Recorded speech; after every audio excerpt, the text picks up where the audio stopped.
Hey, how's it going? And I just wanted to do a quick video on the if statement as a failure context. And you can read about this in the verse documentation. But I found this kind of confusing. I have some code that I can share with you to try to illustrate all this. What we have is we have a variable called light status, and we're setting it's a logic. So it's either set to true or false, and we're setting it to true.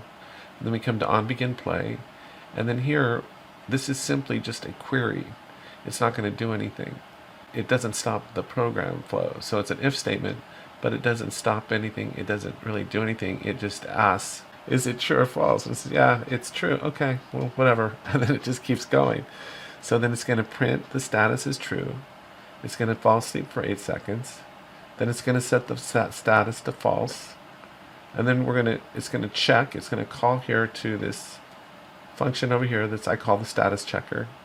And it just says, it checks to see if the status is true or false. And if it's true, it prints out a message. If it's false, it prints out a message. So it's just checking if it's true or false. Very simple. So it comes in true, it queries but doesn't do anything, keeps going. And notice I have these brackets here just to make a point that you can either use those curly brackets or a colon. It's the same thing. But it's just throwing me off because I saw this in the code, some code, and I was like, does that mean something special? No, it doesn't mean anything special. It's just another operator you can throw in there. It doesn't change anything, whether it's this or that. So anyway, back to this. So we set the logic is true. It's going to query, nothing's going to happen, so it keeps on rolling. We're going to print the initial state here, right? If it's true, then it's going to say, hey, it's true. It's just printing it at the initial state, just because I'm going to check what it is. Go to sleep for 8 seconds. Then we're going to set it to false. Then we're going to check here, and it should print out a string that it's false. Then it goes to sleep for 8 seconds. Then it comes to another if statement, and it's going to ask, is it true or false? It's false, so this is going to fail. And so this isn't going to happen here. And then it's going to keep on rolling just like this one did. Whereas this didn't do anything, it just queried. This was going to do something if it was true, but since it failed, nothing's going to happen. But it's going to keep rolling too. It's going to call the status checker, and it's going to come up false. And then it's done, and then this is going to jump back into the main flow over here. And it's going to go to sleep to 8 seconds and send a message saying the if series has completed. That's all this is. So it's going to be initial state, false, false, and then the thing has completed. So let's see if that's what we see. Okay, the initial light state is true. That is correct. Then it's asleep for 8 seconds. Get another message. Light status is false. That is correct. And we're going to get another message. We try to set it to true, but it's false. So nope, it's still false. And then the next thing is it's over. The program is over. The if series has finished. Okay? This has helped me. I don't know if this will help you to understand the program flow. Now I want to show you something. Here we were checking a query, right?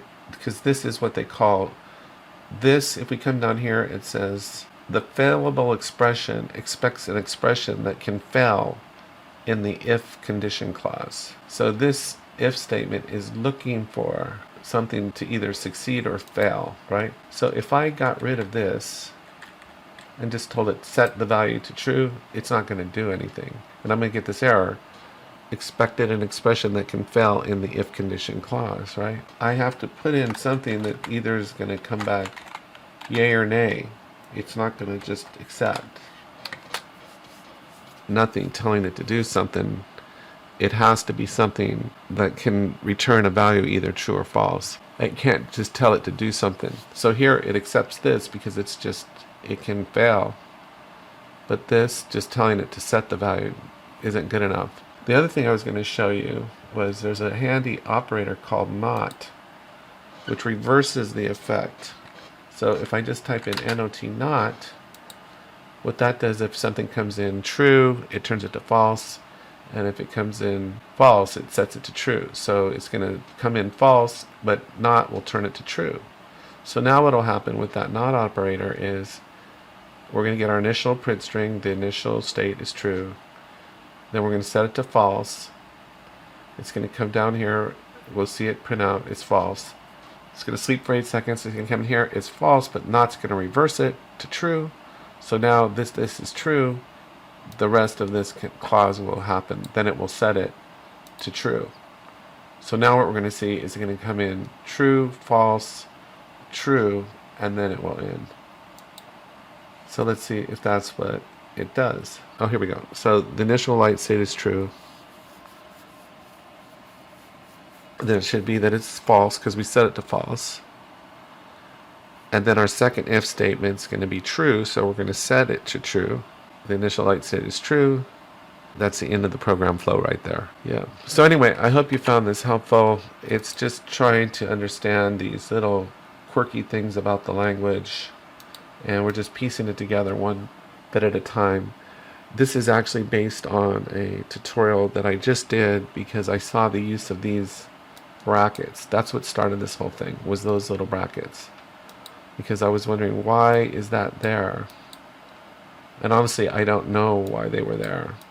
But I wanted to see what they did, and they don't really change it. It could be a colon here.